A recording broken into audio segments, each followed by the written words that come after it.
Hello student, हम chapter 11 कर रहे थे। इससे पहले हमने ह्यूमन बींग्स में ट्रांसपोर्टेशन पढ़ा था और इस चैप्टर का जो लास्ट टॉपिक आज हमारा है वो है transport of substance in plants. अब हम प्लांट्स में ट्रांसपोर्ट कैसे होता है इसके बारे में जानेंगे। एनिमल्स में आपने ट्रांसपोर्टेशन देखा था कि ब्लड के थ्रू किस प्रकार से ट्रांसपोर्टेशन हुआ था, हार्ट में ब्लड का प्योरिफिकेशन किया। और फिर आपने एस्क्रेटरी सिस्टम में भी देखा था कि एस्क्रेटरी सिस्टम में फिल्ट्रेशन कैसे होता है और उसके बाद वो सब्सटेंस जो यूज़फुल होते हैं वो बॉडी में ट्रांसपोर्ट हो जाते हैं, जो अनवांटेड सब्सटेंस होते हैं वो बॉडी से आउट कर दिए जाते हैं थ्रू एक्सक्रीशन। अब प्लांट्स में ऐसे कौन कौन से प्रोडक्ट हैं जिनका ट्रांसपोर्टेशन होता है? क्या प्लांट में भी एनिमल्स की तरह ही ट्रांसपोर्टेशन होता है? ऐसा तो नहीं होता, क्योंकि देखो आपको पता है बेटा कि प्लांट्स में ट्रांसपोर्टेशन के लिए कौन कौन से सब्सटेंस होंगे। इसमें मेन वाटर और मिनरल्स जो कि प्लांट्स को चाहिए, इसके अलावा कार्बन डाइऑक्साइड गैस जो कि फोटोसिंथेसिस के लिए ज़रूरी होती है। और जब ये फूड प्रिपेयर कर लेते हैं प्लांट, तो उस फूड को कैसे पूरे प्लांट में ट्रांसपोर्ट करेंगे वो सब इस के अंदर हम पढ़ेंगे। ह्यूमन बीइंग के बाद प्लांट्स में देखिए स्टार्टिंग करते हैं। In chapter first you learn that plant take water and minerals nutrients from the soil through the roots and transport it to the leaves. Chapter 1 में हमने जाना था कि जो प्लांट्स होते हैं वो रूट से सोइल में जो मिनरल्स होते हैं और वाटर होता है उन्हें अब्सॉर्ब करते हैं और फिर उसे पूरे पार्ट में प्लांट के अंदर ट्रांसपोर्ट कर देते हैं, यानी लीव तक पहुंचा देते हैं। The leaves prepare food for plant. जो लीव होती हैं वो प्लांट में क्या करती हैं? फूड प्रिपेयर करती हैं using water, carbon dioxide during photosynthesis, यानी फोटोसिंथेसिस प्रोसेस में वाटर और कार्बन डाइऑक्साइड गैस को वो यूज़ करते हैं और उसके बाद फोटोसिंथेसिस होता है उसमें, और उसके द्वारा वो क्या करते हैं? फूड को प्रिपेयर कर लेते हैं। You also learn in chapter 10 that food is source of energy. Food क्या होता है? फूड से हमें एनर्जी मिलती है। Every cell of an organism get energy by break down of glucose. और ये एनर्जी कैसे मिलती है ऑर्गेनिज्म में? जब ग्लूकोज का ब्रेक डाउन होता है तब बन जाती है energy. The cell use energy to carry out vital activities of life. और ये जो एनर्जी बनी है ये सेल के अंदर बहुत सारी एक्टिविटीज होती है हमारी लाइफ में, उसके लिए ये अपना रोल करती है, काम करती है। Therefore food must be made available to every cell of an organism. Have you ever wonder how water and nutrients absorbed by root are transport to the leaves. अब आपको ये जानकर हैरानी होगी कि रूट्स जो अपने सोइल के अंदर से वाटर प्लस न्यूट्रिएंट्स को अब्सॉर्ब कर लेती हैं और उसके बाद उसका ट्रांसपोर्ट लीव्स तक कैसे करती हैं। रूट तो सोइल के अंदर होती है, आपको भी पता है, अंडर द सोइल। और लीव्स जो होती है वो अपर पार्ट होता है प्लांट का, तो वहाँ तक वाटर को कैसे ट्रांसपोर्ट किया जाएगा? How is food prepared by leaves. Leave के अंदर फूड कैसे प्रिपेयर्ड होता है? Carry to part of which can not make food. और कैसे उस भाग तक फूड पहुंचता है जहाँ पर वो खाना बनता नहीं है, सिर्फ लीफ में ही खाना बनता है, लेकिन फूड तो पूरे प्लांट को चाहिए, हर पार्ट्स तक कैसे वो ट्रांसपोर्ट होगा। सबसे पहले है transport of water and minerals, यानी वाटर और मिनरल्स का किस प्रकार से ट्रांसपोर्टेशन होता है प्लांट्स के अंदर। तो आपको इसके लिए 2 टिश्यू होते हैं, उनके नाम आपको पहले याद करने होंगे। वो टिश्यू कौन कौन से हैं? एक तो है जाइलम, XYLE, हम इसको जाइलम टिश्यू बोलते हैं। सेकंड फ्लोएम टिश्यू होता है। ये जो फ्लोएम टिश्यू है ये और ये जाइलम दोनों का फंक्शन होता है ट्रांसपोर्टेशन में। अब टिश्यू होते क्या है? टिश्यू को आप ऐसे समझ सकते हो जैसे कि हम ये कहें कि हमारे रूम के अंदर पहले क्या बनती है? दीवार बनाते हैं, वॉल बनाते हैं। तो दीवार को बनाने के लिए क्या चाहिए? ब्रिक्स, ईंट चाहिए। तो दीवार को बनाने के लिए जिस प्रकार हमें ईंट की जरूरत होती है, ब्रिक्स की नीड होती है, उसी प्रकार प्लांट्स या ऑर्गेनिज्म जो होते हैं वो सेल से बनते हैं और सेल से बन जाते हैं टिश्यू, यानी कि ईंटों से क्या बनी, दीवार। तो ईंट तो हमारी सेल हो जाती है और दीवार क्या होता है, टिश्यू। तो ऐसे आपको याद रखने में आसानी होगी। तो ये दो टिश्यू होते हैं। आपसे पूछा जाए कि टिश्यू क्या होते हैं, तो tissue is a group of cell. जब बहुत सारी सेल एक साथ इकट्ठी हो जाती हैं, सेम स्ट्रक्चर उनका फंक्शन होता है, तो उन्हें टिश्यू बोला जाता है। तो प्लांट के अंदर भी जाइलम टिश्यू होता है और सेकंड होता है फ्लोएम टिश्यू। फर्स्ट हम देखेंगे वाटर को और मिनरल को कौन ट्रांसपोर्ट करता है, जो कि सॉइल के अंदर होते हैं। इन्हें बेटा जाइलम टिश्यू जो होते हैं, जाइलम वेजल से बनी हुई है। ये एक स्ट्रक्चर आपको दिखा रखी है। इंटरनल स्ट्रक्चर जो होती है रूट्स के अंदर, वो स्ट्रक्चर ऐसी होती है जब उसको माइक्रोस्कोप में देखते हैं। तो ये जाइलम टिश्यू में वेजल्स होती हैं और इन्हीं वेजल्स के थ्रू जो वाटर होता है वो ट्रांसपोर्ट होता है प्लांट के अपर पार्ट तक। The root hair increase the surface area of the root for the absorption of water, mineral nutrients dissolved in the water. Root hair is contact with the water present between the soil particles. जो root होती हैं, root hair जो होती है वो increase कर देती हैं सरफेस एरिया, यानी एरिया को बढ़ा देती हैं ताकि वो वाटर को ऑब्जॉर्व कर लेता है, न्यूट्रिएंट्स को भी साथ में ऑब्जॉर्व कर लेता है जो कि पानी के अंदर डिजोल्व होते हैं। उसके बाद क्या होता है, root hair is contact with water. Root hair का जो कनेक्शन होता है, कांटेक्ट जो होता है वो किसके साथ होता है, वाटर के साथ, जो कि सॉइल के अंदर सॉइल पार्टिकल्स होते हैं उनके अंदर जो पानी होता है उनके साथ इनका कांटेक्ट होता है। Can you guess how water move from root to the leaves. क्या आप अनुमान लगा सकते हो या कल्पना कर सकते हो कि रूट से पानी लीव्स तक कैसे पहुंचता है। What kind of transport system is present in plant. Plant में ऐसा कौन सा सिस्टम होता है जिसके थ्रू ये पानी जो है वो आगे तक जाता है। वेल भूजो is right, plant have pipe like vessels transport water. Vessel देखो, plant have pipe like structure, यानी पाइप जैसी एक स्ट्रक्चर होती है जिसे वेजल्स कहते हैं, transport water nutrients from the soil. The vessels are made up of special cell forming the vascular tissue. Tissue is a group of cell that perform special function in an organism. The vascular tissue for the transport of water and nutrients plant is called xylem tissue. जो कि मैंने आपको बताया था, जो water को transport करता है और मिनरल को ट्रांसपोर्ट करता है रूट्स के अंदर, वो होता है xylem tissue. Xylem form constant network of channel that connect root to leaves through the stem and branch and thus transport water to entire plant. यही जो जाइलम टिश्यू होता है, ये नेटवर्क यानी कि इनका एक चैनल है, बहुत सारा जाल सा बिछा होता है रूट के अंदर, कई सारी ट्यूब्स होती हैं और इनके अंदर जो पानी होता है वो पानी रूट्स के थ्रू इस जाइलम टिश्यू से जितने भी प्लांट के पार्ट होते हैं, लीफ के अलावा बाकी सारे स्टेम से होता हुआ ये प्लांट के हर पार्ट में पहुंच जाता है। तो अब आप बता सकते हो कि अगर आपसे पूछा जाए कि प्लांट्स के अंदर वाटर का ट्रांसपोर्ट या मिनरल का ट्रांसपोर्ट किसके द्वारा होता है, तो आपको बताना है जाइलम टिश्यू। जाइलम टिश्यू होता है या नहीं होता है, इसके लिए आपको एक एक्टिविटी करके दिखाई हुई। Stem place in coloured water और water move in the stem in large views of open of stem.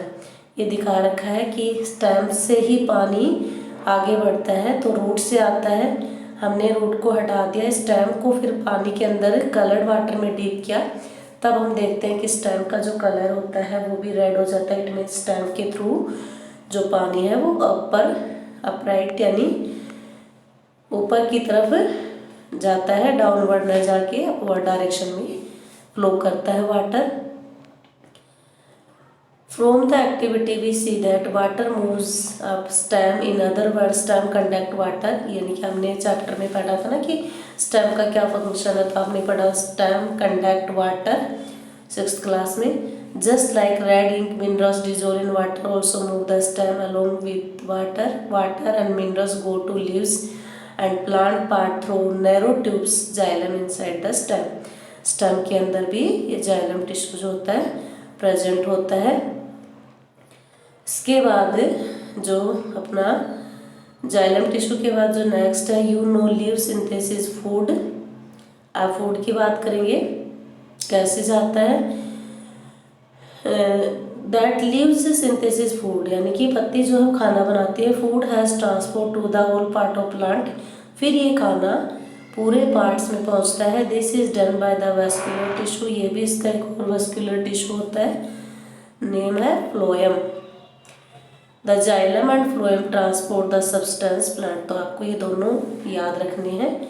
इसको अगर एक अच्छे मेथड से आप समझना चाहोगे तो कैसे कर सकते हो। देखो मान लीजिए हमारे पास ये प्लांट है, ठीक है, और इस प्लांट में यहाँ पर ये रूट्स होती हैं और ये स्टेम है प्लांट का। रूट्स के अंदर जो है रूट हेयर लाइक स्ट्रक्चर और भी बहुत सारी होती है, नेटवर्क सा होता है इसमें। सोइल से ये वाटर H2O और मिनरल्स दोनों ले लेते हैं। इस सोइल में से फिर ये अपवर्ड डायरेक्शन में जाता जाएगा और यहाँ पर जो लीफ होगी उस लीफ में ये पानी जो है पहुँच जाएगा। यानी रूट हेयर, फिर रूट से स्टेम, स्टेम से ब्रांचेस, ब्रांचेस से लीफ में फोटोसिंथेसिस प्रोसेस हो जाएगी। ये फोटोसिंथेसिस प्रोसेस जब होती है तो उसमें CO2 कार्बन डाइऑक्साइड चाहिए, वाटर चाहिए, सनलाइट सन से मिल जाती है, फोटोसिंथेसिस प्रोसेस हो जाती है। जैसे ही फोटोसिंथेसिस कंप्लीट होती है तो लीफ क्या बना लेती है, फूड बन जाता है। अब इस फूड को ट्रांसपोर्ट करना होता है प्लांट के जितने भी पार्ट होते हैं ऑल डायरेक्शन में, यानी कि वो फूड आपको लीफ में तो होना ही चाहिए। इसके अलावा प्लांट के जितने भी पार्ट होते हैं, ब्रांचेस है, स्टेम है, रूट है, तो ये अपवर्ड डायरेक्शन में भी आएगा, डाउनवर्ड डायरेक्शन में भी जाएगा और ऑल डायरेक्शन में फूड जो है वो ट्रांसपोर्ट हो जाएगा। इस प्रकार से जो है फ्लोएम का फंक्शन और जाइलम का फंक्शन दोनों का ऐसे होता है। नेक्स्ट टॉपिक है आपका ट्रांसपीरेशन। ट्रांसपीरेशन का मीनिंग समझो पहले क्या होता है। ट्रांसपीरेशन 6th क्लास में आपने इसकी डेफिनेशन की थी कि जो पानी एक्स्ट्रा प्लांट के अंदर जाता है रूट्स के थ्रू, प्लांट्स उस पानी को क्या कर देते हैं, लॉस कर देते हैं। और किससे लॉस करते हैं, बाय द लीव्स। तो plant release a lot of water by the process of transpiration, यानी ट्रांसपीरेशन के द्वारा प्लांट जो पानी ज़्यादा हो जाता है तो लॉट ऑफ वाटर, जो भी जितना भी पानी होगा उस पानी को वो रिलीज कर देते हैं। Plant absorb mineral nutrients and water from the soil. Not all the water absorb by utilise by the plant. जब वो सोइल से वाटर अब्जॉर्ब होता है तो वो सारा का सारा पानी जो होता है वो यूटिलाइज नहीं होता है। The water evaporate through the stomata. पानी जो होता है वो क्या होता है, स्टोमेटा के द्वारा इवेपोरेट हो जाता है। अब आपसे पूछा जाए कि व्हाट इज स्टोमेटा, यानी स्टोमेटा क्या होते हैं, तो लीफ के अंदर छोटे छोटे पोर्स होते हैं, टीनी पोर्स।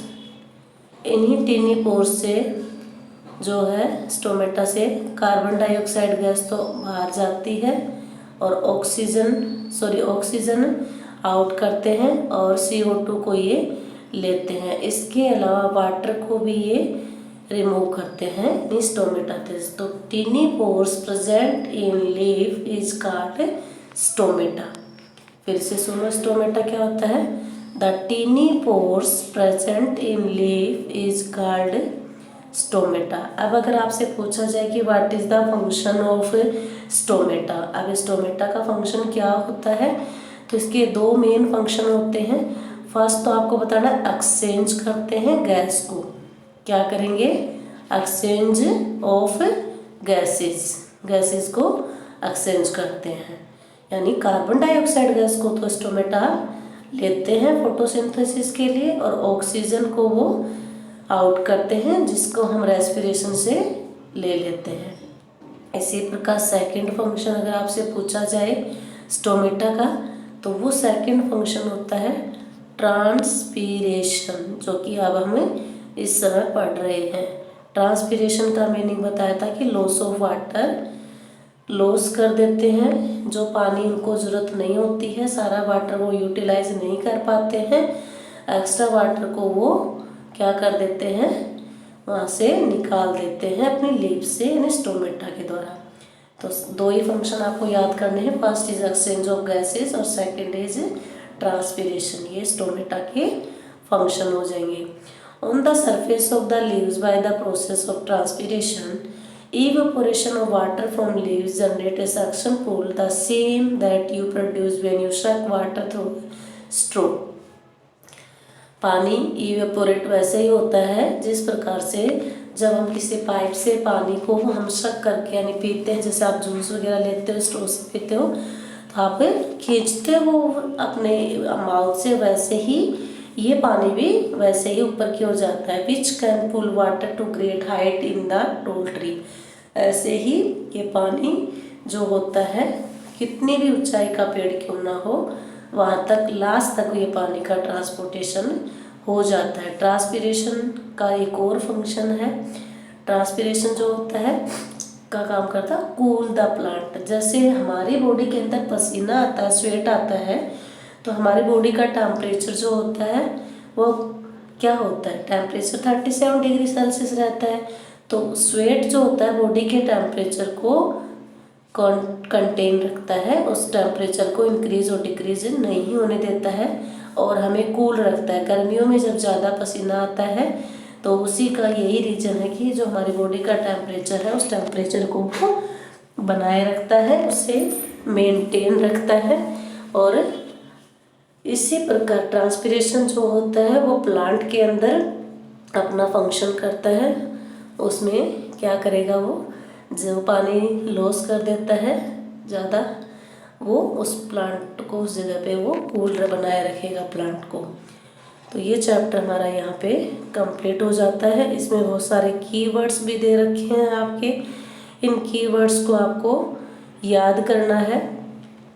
जैसे मैंने कुछ तो आपको स्टार्टिंग में भी बताए थे, अमोनिया वेस्ट प्रोडक्ट है, आर्टरीज प्योर ब्लड को बॉडी में ट्रांसपोर्ट करती हैं, ब्लड जो होता है हमारी बॉडी में एक लिक्विड होता है, लिक्विड जेली लाइक स्ट्रक्चर जो बताया था, आरबीसी डब्ल्यूबीसी, प्लेटलेट्स होती हैं, ब्लड वेजल्स यानी कि जो ब्लड को लाती हैं हार्ट तक और हार्ट से ब्लड को ब्लड को हार्ट में लेके आती हैं प्योर को, और प्योर ब्लड को पूरी बॉडी में ट्रांसपोर्ट करती हैं, वो वेजल्स के थ्रू होता है। कैपिलरीज भी ट्यूब लाइक स्ट्रक्चर होती हैं। सर्कुलेटरी सिस्टम जो ब्लड का सर्कुलेशन करने के लिए काम में लिया जाता है। डायलिसिस क्या होता है, जब हमारी किडनी फेल हो जाती है तो वहाँ पर हम आर्टिफिशियल किडनी का यूज़ करते हैं यूरिन के फिल्ट्रेशन के लिए, उसे हम डायलिसिस बोलते हैं। एस्क्रीशन क्या होता है, एस्क्रीशन का मीनिंग यानी कि जितने भी बॉडी के अंदर वेस्ट प्रोडक्ट बनते हैं उन्हें बॉडी से आउट करना होता है, यानी removal of waste product is called excretion. Excretory system, जो एस्क्रीशन के लिए एस्क्रीटरी सिस्टम बना होता है उसमें कौन कौन से ऑर्गन होते हैं आपको बताया था। मेन तो किडनी होती है, किडनी के अलावा ureter, urethra, urinary bladder, haemoglobin जो होता है एक पिगमेंट है जो कि ब्लड को रेड बनाता है। ब्लड इसी के कारण हमारा रेड कलर का होता है, हीमोग्लोबिन पिगमेंट के कारण।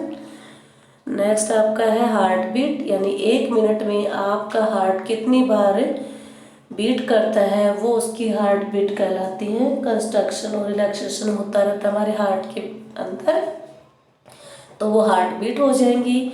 किडनी का मैंने आपको बताया था एक्सक्रीटरी सिस्टम का एक पार्ट है, यूरिन को फिल्टर करता है। फ्लोएम जो अभी बताया था फूड को ट्रांसपोर्ट करता है। Plasma is a part of blood. Platelets it is also part of blood. Pulse rate मैंने आपको पहले बताई थी, आपके मसल्स के अंदर जो कंस्ट्रक्शन रिलैक्सेशन होता है वो red blood cell it is also part of blood. Root hair, roots के अंदर जो बिल्कुल ट्यूब लाइक स्ट्रक्चर्स होती है, नेटवर्क ऑफ रूट्स होते हैं, रूट हेयर का है। Stethoscope it is a instrument to use heart beat, measure करता है हार्ट बीट को, ये एक इंस्ट्रूमेंट है। स्वेट यानी पसीना जो हमारी बॉडी से आउट होता है। Tissue, tissues a group of cell. Urea, urea का क्या बताया था आपको, यूरिया जो होता है हमारे, जब यूरिन का फॉर्मेशन होता है तो यूरिया एक वेस्ट प्रोडक्ट होता है, बहुत टॉक्सिक होता है, बॉडी से आउट करना इसे जरूरी है। यूरेटर, यूरिथ्रा, ये दोनों ही एस्क्रेटरी सिस्टम के पार्ट हैं। यूरिक एसिड, ये भी एक एसिड होता है, वेस्ट प्रोडक्ट के रूप में बनता है। Urinary bladder, it is also part of excretory system. Veins जो हमारी बॉडी के अंदर होती हैं, ट्यूब्स होते हैं। White blood cell also part of a blood. And xylem, xylem is a tissue transport water and minerals. तो ये आपका चैप्टर यहाँ कंप्लीट होता है। Thank you.